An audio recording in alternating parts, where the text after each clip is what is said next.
Hello and welcome to the Kinghole YouTube channel. Today we're going to look at pattern 4856 and specifically at how the neckline is picked up. On this you're picking up through two pieces of fabric with how this jumper is constructed, and people do sometimes struggle with that, so we thought we'd look into it today. So let's get cracking. Okay, so what I'm going to demonstrate today is going through two layers of fabric to actually pick up for a neckline. So this is just a tiny neckline that I have created. There's a little bit of straight knitting, some shaped, and then some more shaped across the front. I recommend for this actually pinning sections either with safety pins or with stitch markers, because your work will try and move as you do this. So if these points are anchored, then you will find that your work can't move as far and you'll get a much more even pickup. What you don't want is the back of this pushing sideways and sideways, and then you end up with a load of extra fabric at one side. So this will keep it more even. And you are basically doing this just in the same way that you would do for a single thickness of fabric. It'll look a little bit messier to start with, but by the time you've actually knit the border, it should be nice and neat, as you would have it with a single border.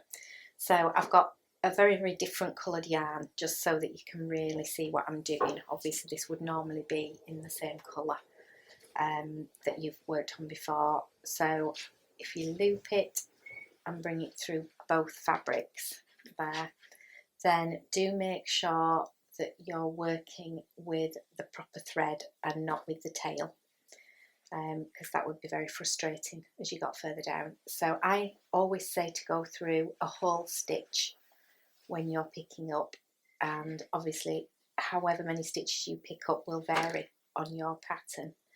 So I tend to get an idea of how many stitches I need per section. It usually tells you, so it may tell you to pick up 15 or 12 or however many here, and then across the next section, and then across the next section. So always try and work to that so that you get a nice even pickup.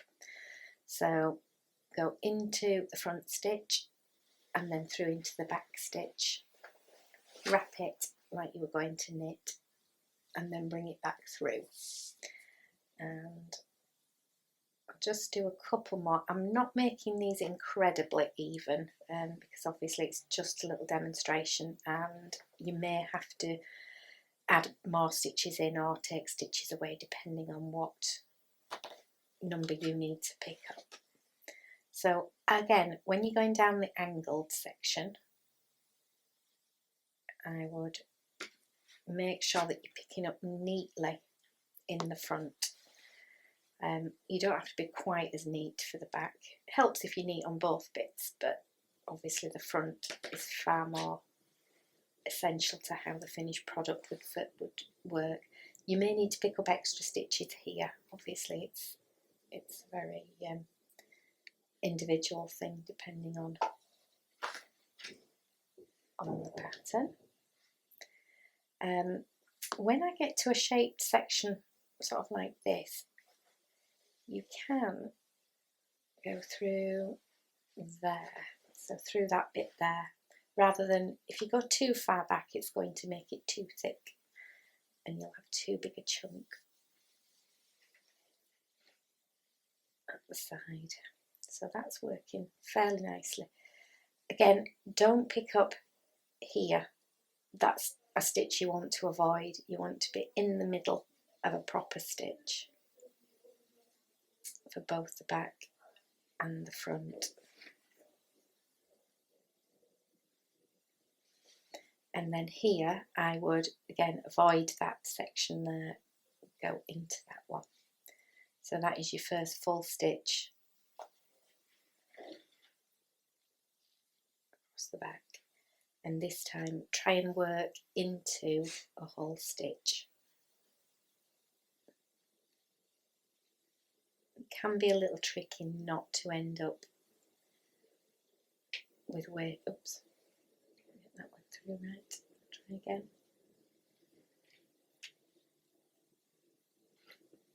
Struggling to get that one through. There we go.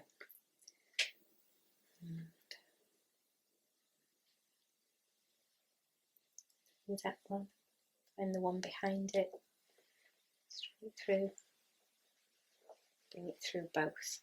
So you do have quite a thick segment of fabric at the back, but it folds in quite nicely, really. And again through the centre, the front and the back stitch. So you can see there how you're working round the edge, but always make sure you're in a full stitch. Possibly even there, rather than leave it slightly messy, I would actually go one further in to get that to work.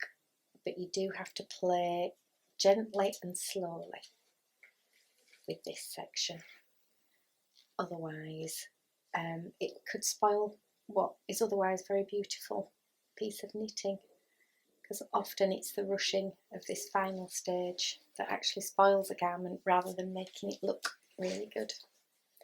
So that's how I would pick up around the edge. As I say, don't be frightened to go back and think, now I'm going to pick that stitch up again and make it even neater. But you can see how these are stopping it slipping sideways. So I hope that's helpful, and good luck with the picking up. Thanks.